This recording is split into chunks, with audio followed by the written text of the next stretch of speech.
കേരളത്തിൻ്റെ അഭിമാനമായിട്ട് സുരേഷ് ഗോപി ബി.ജെ.പിയുടെ കാൻഡിഡേറ്റായിട്ട് ജയിച്ചു, ലോക്സഭയിൽ എം.പി ആയി, ഇപ്പോൾ മന്ത്രിയായി. ഈ സുരേഷ് ഗോപി മന്ത്രി എന്ന നിലയിൽ നല്ല പ്രവർത്തനങ്ങളാണ് കാഴ്ചവെക്കുന്നത്. ചേട്ടൻ എങ്ങനെയാണ് ഈ സുരേഷ് ഗോപിയുടെ പ്രവർത്തനങ്ങളൊന്ന് വിലയിരുത്തുക? അല്ല, സുരേഷ് ഗോപി എന്നല്ല, നമ്മുടെ ഒരു മന്ത്രിയെയും വിലയിരുത്താനുള്ള സമയമായിട്ടില്ല. കഴിഞ്ഞ മാസം 9-ാം തീയതി അല്ലേ സത്യപ്രതിജ്ഞ ചെയ്തത്? ഇന്നത്തെ തീയതി? ഇന്ന് 13. ഒരു മാസവും 4 ദിവസമായിട്ടുള്ളൂ. അപ്പോൾ ഒരു മന്ത്രിയെയും ഒരു ജനപ്രതിനിധിയും വിലയിരുത്താനുള്ള സമയമായിട്ടില്ല. പക്ഷേ എനിക്ക് സുരേഷ് ഗോപിയെക്കുറിച്ച് പറയാനുണ്ട്. സുരേഷ് ഗോപിയുടെ വിജയം കേരളത്തിലെ ബി.ജെ.പിയുടെ വിജയമാണ്. പക്ഷേ കേരളത്തിലെ ബി.ജെ.പിയുടെ മാത്രം വിജയമല്ല. ഒരുപാട് ആളുകൾ ഈ മനുഷ്യൻ ജയിച്ച് എം.പി ആവണമെന്ന് ആഗ്രഹിച്ചിരുന്നു. പക്ഷേ എനിക്കിപ്പോൾ തോന്നുന്നത് ഈ ആവേശ സംഖ്യകളും സംഘാടകരും എല്ലാം കൂടെ ചേർന്ന് സുരേഷ് ഗോപിയെ അതിഭീകരമായി പരാജയപ്പെടുത്തുന്ന ദിവസം അധികം ദൂരെയല്ലാതെ തോന്നുന്നു. കാരണം അങ്ങനെയാണിപ്പോൾ കാര്യങ്ങൾ നീങ്ങുന്നത്. കാരണം സുരേഷ് ഗോപി മണ്ഡലത്തിലാകെ നിറയുന്നുണ്ട്, കേരളത്തിലാകെ നിൽക്കുന്നുണ്ട്.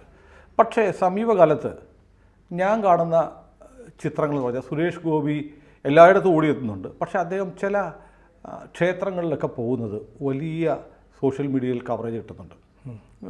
ഷോളൊക്കെ പൊതച്ച് നടന്നു പോകുന്നു. ഈയിടെ കണ്ടൊരു വീഡിയോ എന്ന് പറഞ്ഞാൽ അദ്ദേഹം ഒരു കാറിലിറങ്ങി ഒരു അമ്പലത്തിലേക്ക് പോകുന്നു. കുറച്ച് നടക്കുമ്പോൾ ചുവന്ന പരവതാനി വിരിച്ചിട്ടുണ്ട്, 2 വശത്തും താലപ്പൊലി, ചെണ്ടമേളം. അദ്ദേഹം അങ്ങനെ പോകുന്നു. അപ്പോൾ ഒരു നീല ഷർട്ടിട്ട ഒരാൾ പലതവണ സുരേഷ് ഗോപിയെ ഇങ്ങനെ തൊടാനും കൈകൊണ്ട് കൈ ശ്രമിക്കുന്നുണ്ട്. ഒടുവിൽ സഹി കെട്ട അദ്ദേഹം അത് തട്ടിമാറ്റി.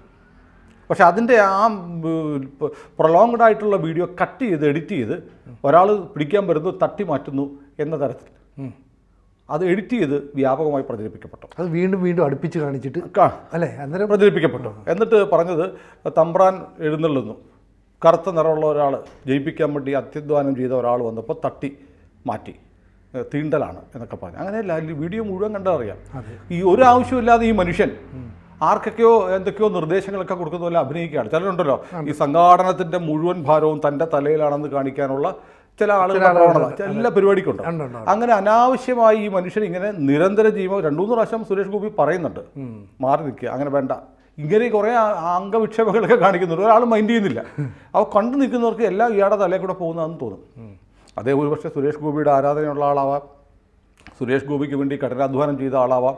പക്ഷേ അസഹ്യമാകുമ്പോൾ മാറി നിൽക്കാൻ പറഞ്ഞിട്ടുണ്ട്. പിന്നെ അദ്ദേഹത്തെ കാണുന്നുമില്ല. ആ ഫുൾ വീഡിയോ ഞാൻ കണ്ടു. അപ്പോൾ ഇതൊക്കെ വ്യാപകമായി പ്രചരിപ്പിക്കപ്പെടുക. കുറച്ച് പേരെങ്കിലുമൊക്കെ ഈ കാണുന്നതാണ്, എഡിറ്റ് ചെയ്ത വെർഷനാണ് ശരി എന്ന് വിചാരിക്കും. അതായത് അവർ എഡിറ്റ് ചെയ്താണെന്നും അറിയില്ല. കാണുന്നവർ ഇതെന്താ സുരേഷ് ഗോപി കാണിക്കുന്നത് എന്ന്. അതൊരു പ്രധാനപ്പെട്ട കാര്യമാണ്. അപ്പോൾ ഇത്തരം കാര്യങ്ങളിലൊക്കെ കുറച്ച് ജാഗ്രത സുരേഷ് ഗോപിക്ക് മാത്രമല്ല, ഇതിൻ്റെയൊക്കെ സംഘാടകർക്കും വേണം. ഇപ്പോൾ നോക്കൂ, സുരേഷ് ഗോപി ഏതെങ്കിലും ഒരു വിഭാഗത്തിൻ്റെ ആളല്ല, എം.പി ആണ്, മന്ത്രിയാണ്, അല്ലേ? എല്ലാ ജനങ്ങളുടെയാണ്. പക്ഷെ കുറേ ആയിട്ട് ഒരു വിഭാഗം ഹിന്ദു ക്ഷേത്രങ്ങളിൽ മാത്രം സുരേഷ് ഗോപി ഇങ്ങനെ പോകുന്നതിന് വലിയ തോതിൽ ബി.ജെ.പിയുടെയും സംഘപരിവാറിൻ്റെയും അല്ലെങ്കിൽ പ്രോ റൈറ്റ് വിങ് ആയിട്ടുള്ള ഹാൻഡിലുകളിൽ പ്രചാരം കൊടുക്കുന്നത് സുരേഷ് ഗോപിക്ക് ഗുണം ചെയ്യും. ക്രിസ്ത്യൻ സമൂഹത്തിൽ നല്ല ശതമാനം വോട്ടുകൾ കിട്ടിയിട്ടുണ്ട്. എന്തിന് മുസ്ലിം വിഭാഗത്തിൽ നിന്ന് പോലും സുരേഷ് ഗോപിക്ക് വോട്ട് കിട്ടിയിട്ടുണ്ട്. ബി.ജെ.പിയും സുരേഷ് ഗോപിയും അത്യധ്വാനം ചെയ്ത് നേടിയെടുത്ത വിജയമാണ്. അതിനെ വളരെ പെട്ടെന്ന് എല്ലാവരുടേതുമായ സുരേഷ് ഗോപിയെ ഒരു വിഭാഗത്തിൻ്റെ ആളായിട്ട് ചുരുക്കാൻ ഇത്തരം പ്രചാരണങ്ങൾ സഹായിക്കുന്നുണ്ട്. അദ്ദേഹം ക്ഷേത്രത്തിൽ പോകട്ടെ, അദ്ദേഹത്തിന് ആരാധിക്കാൻ അവകാശമുണ്ട്. അദ്ദേഹം മറ്റു ക്ഷേത്രത്തിൽ മാത്രമല്ല പള്ളികളിലും പോകുന്നുണ്ട്. അതെ. പക്ഷേ എന്തുകൊണ്ടോ അമ്പലങ്ങളിൽ പോകുന്നതിന് വലിയ പബ്ലിസിറ്റി കിട്ടുന്നു. അത് അദ്ദേഹത്തിന് ഗുണം ചെയ്യില്ല. ഈ വോട്ട് ചെയ്തവർക്ക് ഇയാൾ ഇങ്ങനെ അമ്പലത്തിൽ മാത്രം പോകുന്നു, ഇയാൾ നമ്മുടെ എല്ലാ എം.പി അല്ലേ എന്നൊരു ചോദ്യം ഇതര മതസ്ഥരിൽ ഉണ്ടാക്കാൻ ഇത്തരം കാമ്പനികൾ സഹായിക്കുന്നുണ്ട്. അതൊന്നാമത്തെ കാര്യം. രണ്ടാമത്, ഈ സുരേഷ് ഗോപിക്ക് വേണ്ടിയിട്ടുള്ള ഒരു പ്രപ്പഗാൻഡ, ഞങ്ങളുടെ എം.പി കണ്ടോടാ ഹിന്ദു സമാജത്തിൻ്റെ വിജയം എന്ന തരത്തിലുള്ള കാമ്പയിനുകളൊന്നും ഇനി നടത്തിക്കൊണ്ടിരിക്കുന്നതിൽ കാര്യമില്ല. പക്ഷേ തൃശ്ശൂർ അങ്ങനെ സംഭവിക്കുന്നു. ബി.ജെ.പിക്ക് അഭിമാനിക്കാവുന്ന വിജയമാണ്.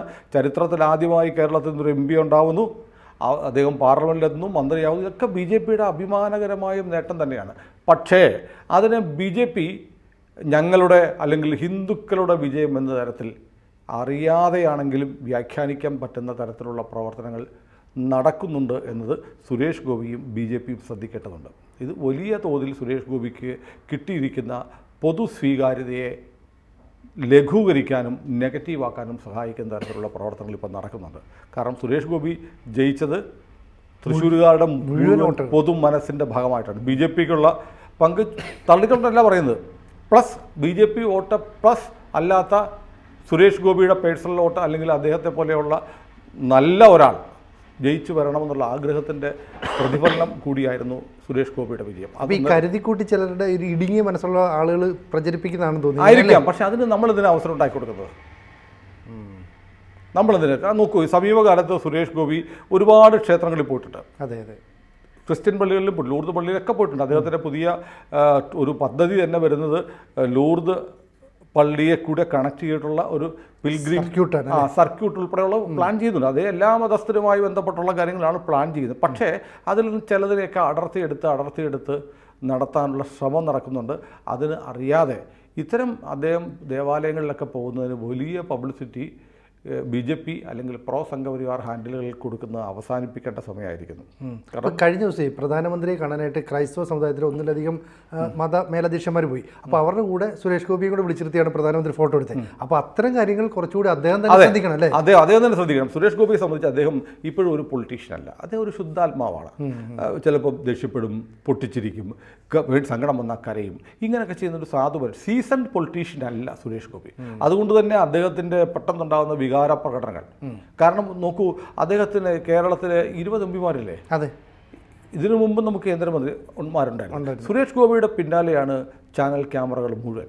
മീഡിയ മൊത്തം അദ്ദേഹത്തെ സഹായിക്കാനൊന്നുമല്ല, അദ്ദേഹത്തിൻ്റെ കയ്യിൽ നിന്ന് ഉണ്ടാവുന്ന ചെറിയൊരു പ്രവൃത്തി അല്ലെങ്കിൽ അറിയാതെ നാവിൽ നിന്ന് വീഴുന്ന ഒരു വാക്ക്, ഇതൊക്കെ എടുത്ത് പ്രചരിപ്പിക്കാനും അടുത്ത വർഷത്തേക്ക് ഇത്തവണ ജയിച്ച സുരേഷ് ഗോപിയെ അടുത്ത വർഷം ഉറപ്പായും തോൽപ്പിച്ചിരിക്കണം എന്ന് ദൃഢപ്രതിജ്ഞ എടുത്ത കുറേ ആളുകളുണ്ട്. ഇപ്പോഴേ ശ്രമിക്കുക, അതിനുള്ള ആർക്കൈവ്സുകൾ ഉണ്ടാക്കുക, ഫയലുകൾ ഉണ്ടാക്കി വെക്കുകയാണ്. അപ്പോൾ ഇത് സുരേഷ് ഗോപിയും ശ്രദ്ധിക്കണം. സംഘാടകർക്ക് വലിയ പങ്കുണ്ട്. അപ്പോൾ തെരഞ്ഞെടുപ്പ് കാലത്ത് ഈ തൃശ്ശൂരെ നമുക്കറിയാം, BJPയുടെ തൃശ്ശൂർ മണ്ഡലത്തിൻ്റെ ചാർജ് BJP സംസ്ഥാന ജനറൽ സെക്രട്ടറി ആയിരുന്ന MT രമേശനായിരുന്നു. അനീഷ് കുമാർ BJP പ്രസിഡന്റ് കൂടെ ഉണ്ടായിരുന്നു. അദ്ദേഹത്തിൻ്റെ സുരേഷ് ഗോപിയെ ഒന്ന് കൺട്രോൾ ചെയ്യാൻ, സുരേഷ് ഗോപി ഒരു കൊമ്പനാണ്, മെരുക്കി നിർത്താൻ ഇത്തിരി പാടാണ്. ഈ കൊമ്പൻ ഏത് സമയത്ത് എന്തൊക്കെ ചെയ്യുമെന്ന് പറയാൻ പറ്റില്ല. എല്ലാവർക്കും ഇഷ്ടമാണ്, ആനയെ കാണുന്ന പോലെയാണ് അല്ലേ? വികാരങ്ങൾ മാറി പണ്ട് പറയുന്ന പോലെ ഈ മലയാളിക്ക് ഭയങ്കര ഇഷ്ടമാണ് ആനയെയും കടലിനെയും മോഹൻലാലിനെയും കാണാൻ എന്ന് പറഞ്ഞതുപോലെ ആനയും കടലിനെയും മോഹൻലാലിനെയും സുരേഷ് ഗോപിയും കാണാൻ മലയാളിക്ക് വലിയ ഇഷ്ടമാണ്. പക്ഷേ അതുകൊണ്ട് തന്നെ അദ്ദേഹം അതീവ ജാഗ്രത പാലിക്കണം, വാക്കിൽ, പ്രവർത്തിയിൽ, ശരീരഭാഷയിൽ. പിന്നെ ഈ ക്ഷേത്രങ്ങളിലൊക്കെ പോവും. അദ്ദേഹത്തിൻ്റെ വിശ്വാസം നമുക്കതിനകത്ത് പോകരുതെന്ന് പറയാൻ അവകാശമില്ല. അദ്ദേഹം ഒരു ഹിന്ദുമത വിശ്വാസിയാണ്, ക്ഷേത്രാരാധനയിൽ വിശ്വാസമുള്ള ആളാണ്, ഈശ്വര വിശ്വാസിയാണ്. അതുകൊണ്ട് അദ്ദേഹത്തിന് ക്ഷേത്രങ്ങളിൽ പോകാം. പക്ഷേ ക്ഷേത്രങ്ങളിൽ പോകുന്നതിന് ഇത്രമാത്രം ഹൈലൈറ്റ് ചെയ്യപ്പെടേണ്ടതുണ്ടോ? അത് BJPയുടെ ഹാൻഡിലുകളിൽ പോലും ഇത് വരുന്നു എന്നുള്ളതാണ്. അത് ഹൈലൈറ്റ് ചെയ്യുക. വേണ്ടി നിങ്ങളൊരു ഫോട്ടോ ഇടും. എന്തിനാണ് ഇത് വളരെ സവിസ്തരം ദീർഘമായ വീഡിയോകൾ ഇടുന്നത്? അതുപോലെ ഈ അമ്പല കമ്മിറ്റിക്കാരെല്ലാം വാശിക്ക് സുരേഷ് ഗോപിയെ അമ്പലത്തിലേക്ക് വിളിക്കുന്ന പരിപാടി അവസാനിപ്പിക്കണം. അദ്ദേഹം വരട്ടെ, അപ്പുറത്തെ ക്ഷേത്രത്തിൽ വന്ന് ഇങ്ങോട്ട് വരട്ടെ. അമ്പല കമ്മിറ്റിക്കാരെല്ലാം വാശിക്ക് സുരേഷ് ഗോപിയെ വിളിക്കുകയാണ്. എന്തിനാണ്? പുള്ളി എന്താ ദേവസ്വം ബോർഡ് മെമ്പറോ? ഇന്ത്യൻ പാർലമെന്റിലേക്ക് തിരഞ്ഞെടുക്കപ്പെട്ട ജനപ്രതിനിധിയാണ്, കേന്ദ്രമന്ത്രിയാണ്. അദ്ദേഹത്തെ എല്ലാ അമ്പലങ്ങളിലും വിളിച്ച് തൊഴിയിച്ച് പ്രസാദം കൊടുത്തു വിടേണ്ട കാര്യമില്ല. അദ്ദേഹം വരുമ്പോൾ മനസ്സും സൗകര്യവും സാഹചര്യവും വെക്കുമ്പോൾ അദ്ദേഹം വന്നോളും. അല്ലാതെ നിങ്ങൾ വാശിക്ക് എല്ലാ അമ്പലങ്ങളിലും കെട്ടി എഴുന്നള്ളിക്കാൻ സുരേഷ് ഗോപി ഒരു തിടമ്പേറ്റിയ കൊമ്പനൊന്നുമല്ല. അതുകൊണ്ട് ഹിന്ദുമത വിശ്വാസികളായിട്ടുള്ള, ക്ഷേത്ര വിശ്വാസികളായിട്ടുള്ള ആളുകളോട് എനിക്ക് പറയാനുള്ളത്, നിങ്ങൾ സുരേഷ് ഗോപിയെ തോൽപ്പിക്കാനുള്ള ആയുധങ്ങൾ ഇപ്പോഴേ ഉണ്ടാക്കി കൊടുക്കരുത്. അദ്ദേഹത്തിൻ്റെ പാട്ടിനോട്, അദ്ദേഹം മന്ത്രിയാണ്. നോക്കൂ, വലിയ അഭിമാനകരമായ വാർത്തയുണ്ട്. തൃശ്ശൂർ റെയിൽവേ സ്റ്റേഷൻ്റെ വികസനം വരാൻ പോവുക. അമൃത് ഭാരത് സ്റ്റേഷൻ പദ്ധതിയിൽ 393 കോടി 57 ലക്ഷം രൂപ മുടക്കി തൃശ്ശൂർ റെയിൽവേ സ്റ്റേഷൻ വികസിപ്പിക്കാൻ പോവുക. തുക കേട്ടോ, 393 കോടി 57 ലക്ഷം രൂപയുടെ പ്രൊജക്റ്റ്. വിമാനത്താവളം പോലെ തൃശ്ശൂർ റെയിൽവേ സ്റ്റേഷൻ മാറ്റാൻ പോകുക. കാരണം സുരേഷ് ഗോപിക്ക് ഇതുപോലെ ഒരുപാട് കാര്യങ്ങൾ ചെയ്യാനുണ്ട്. അദ്ദേഹത്തെ സ്വതന്ത്രനായി വിടുക, അദ്ദേഹത്തെ നിങ്ങൾ സമ്മർദ്ദം ചെലുത്തരുത്. അമ്പലപരിപാടി, നാട്ടിലെ പരിപാടി, ഇതിനൊക്കെ വിടാതെ അദ്ദേഹത്തെ കുറേ സമയമുണ്ടല്ലോ, 5 വർഷമുണ്ട്. നിങ്ങളുടെ ക്ഷേത്രത്തിൽ വരും, നിങ്ങളുടെ സമുദായ സംഘടനയിൽ വരും, നിങ്ങളുടെ പള്ളിയിൽ വരും.